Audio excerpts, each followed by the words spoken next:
दोस्तों बात करेंगे 8वां वेतन आयोग के बारे में। 1 करोड़ कर्मचारियों के लिए बड़ी खुशखबरी है। मोदी सरकार ने दी है जानकारी। क्या जानकारी दी है? वीडियो को अंत तक जरूर देखिए। 8वें वेतन आयोग को लेकर केंद्र सरकार ने एक अहम जानकारी साझा की है, जिससे करीब 1 करोड़ केंद्रीय कर्मचारियों और पेंशनर भोगियों की उम्मीदें बढ़ गई है। सरकार ने स्पष्ट किया है कि आयोग का गठन हो चुका है। सरकार की ओर से जारी इस अपडेट से जुड़ी पूरी वीडियो को अंत तक देखिए। 8वें वेतन आयोग को लेकर केंद्र सरकार ने बड़ा अपडेट दिया है। मंगलवार यानी कि 3 फरवरी 2026 को राज्यसभा में सरकार ने स्पष्ट किया है कि 8वें केंद्रीय वेतन आयोग का गठन हो चुका है और आयोग अपने कार्य में सक्रिय रूप से आगे बढ़ रहा है।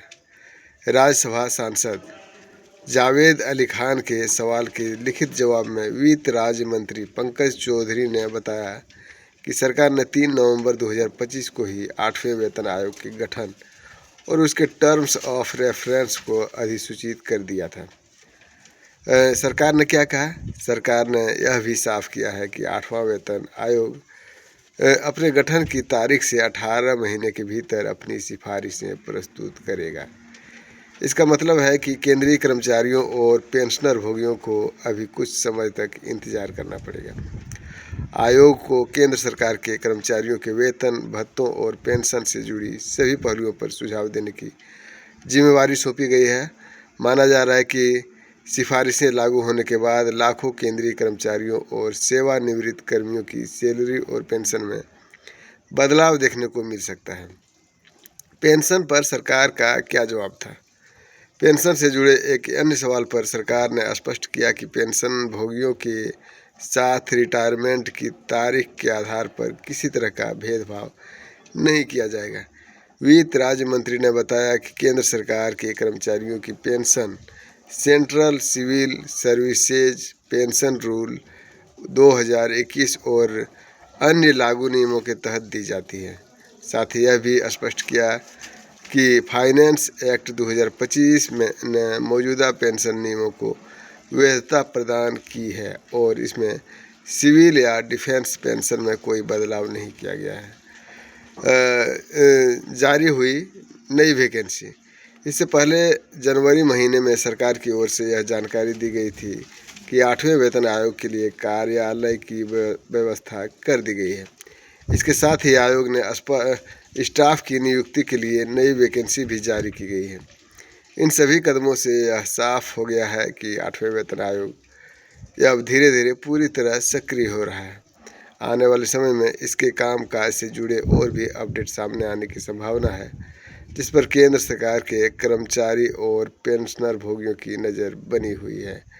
वहीं पर सरकार तब वादा करता है, 18 महीने की बात करता है, या फिर डीए एरियर की बात करता है, या फिर 8वां वेतन आयोग की बात करता है जब कहीं पर चुनाव होता है। हाल ही में बंगाल में चुनाव है। दोस्तों बता दें कि 18 महीने का डीए एरियर जो है कि कोरोना काल का लटका हुआ है, जो कि एक कर्मचारी को 2, 3, 5 लाख, बड़े कर्मचारी को 8-10 लाख रुपया तक मिलता है, लेकिन वो देने के नाम नहीं ले रहा। वहीं पर जनवरी का जो डीए है वो 2% बढ़ा है और इस तरह का कुल मिला के 60% हो गया है डीए। उसका एरियर भी मार्च में दे सकता है।